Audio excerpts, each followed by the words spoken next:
go get them again.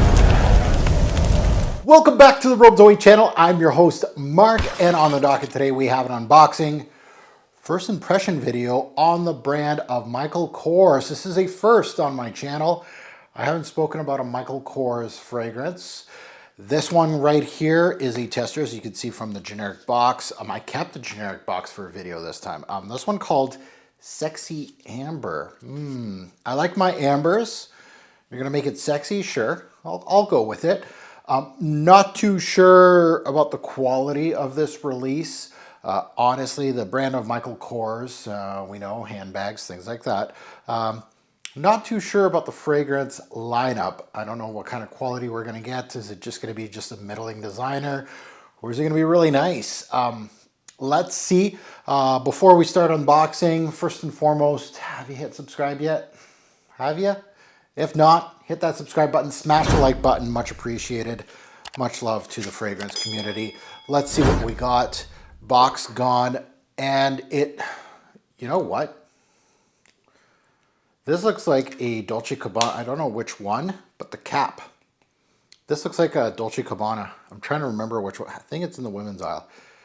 Maybe I'm dreaming things, but this looks very Dolce & Gabbana for me. I don't know. Okay, so beautiful gold accents, all that. Let's take a look at the notes. Not much to it. Amber, jasmine, sandalwood. So we do have some, not much there. Released in 2013, so congratulations. You're past your 10-year anniversary, actually. Nose is Harry Fremont, an all-star nose, all-star perfumier. So I'm expecting good things. And again, with all-star perfumiers, take it with a grain of salt. They can do trashy fragrances. They can do really bad fragrances, as they can do good ones. All depends on the creative direction that they get and the budget that they get.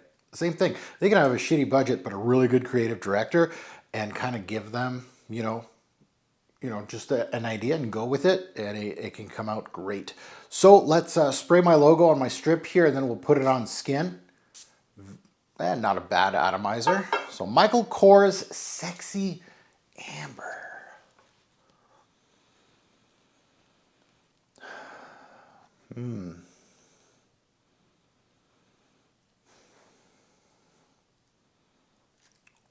Well, I don't know about sexy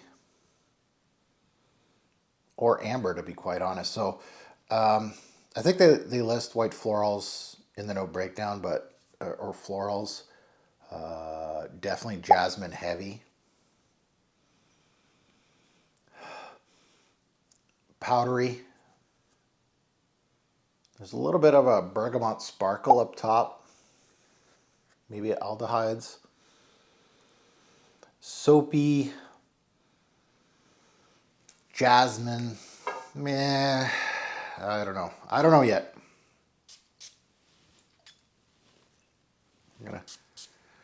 We'll spray it.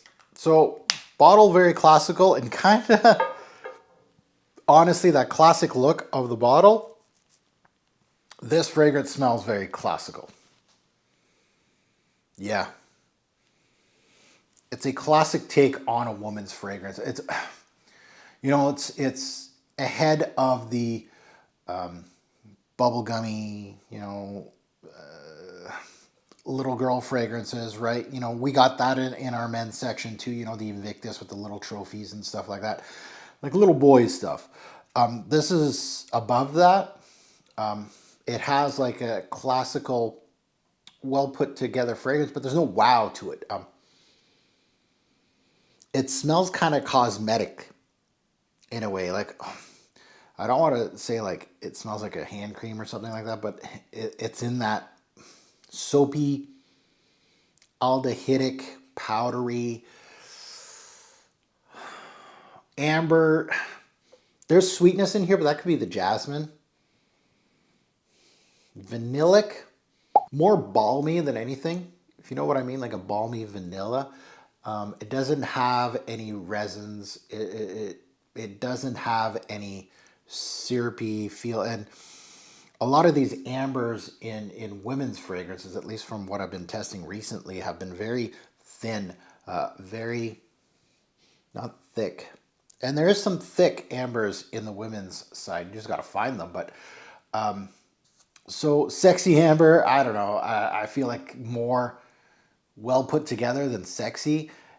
Classical take on a woman's scent. Not crazy, not, you know, super juvenile. It's just there.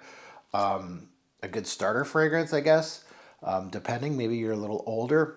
You know, maybe in your 20s, you haven't gone to fragrances and now you're starting to. You see this in a bargain bin. I don't know how much this is, but yeah. But the amber itself, like I'm looking for warmth. I'm looking for deep, dark vanillic quality, resinous qualities. And again, that's not the whole story of amber, but that's what I gravitate towards. There's ambers that are powdery. There's some that are obviously vanillic and lightly vanillic, not like a deep, dark, syrupy vanillic. This is on the other side, like that kind of thin vanillic. But it smells kind of cosmetic, cream-like thing. There's a little bit of that, I don't know if there's bergamot in here, but there is a citrus in the opening. There's a citrus uplifting feel to it, but it's not really thinned. If it's not really tart or anything like that, it's just there. Harry Fremont is the nose, though. I don't know.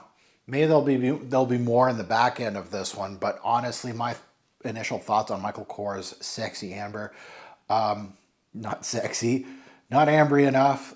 So kind of a pass for me, but you know, on the right woman, depending if you can find this at a bargain bin or something and you're just starting out in fragrances, you might be a little older, right? It's not, I don't think this is good for teenagers. It could be. You can start off with this and kudos to you, but it has a mature vibe to it. It's a little more classical. Now, it's not old lady-ish, but it's in that realm that, yeah, just okay. One of those. And again, you know, with me, that's what you're going to get. You're going to get the really bad ones, and I'm not calling this bad. I'm calling this kind of flat. Not something I would personally be interested in. For the women out there and the men that are interested in this kind of stuff, as far as ambers go, not my specific deal. I feel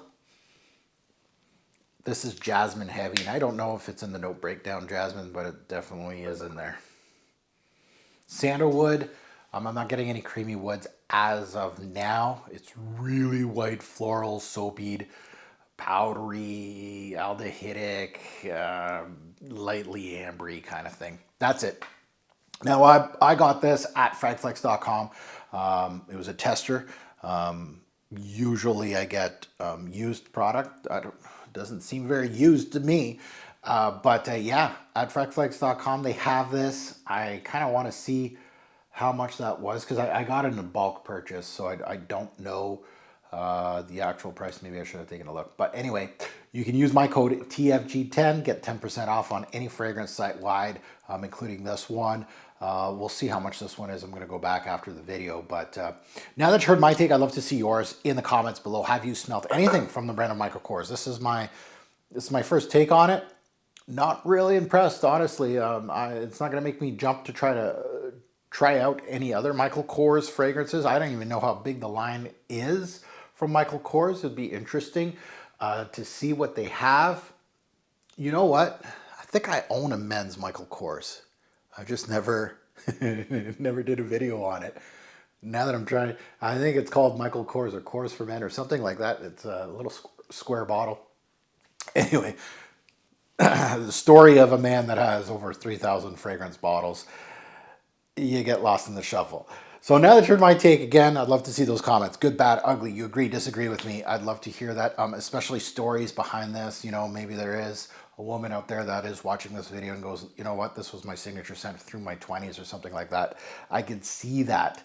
And as always, a great pour fragrance will make a lasting impression. Choose your amber-based fragrance wisely. Thanks for watching, YouTube.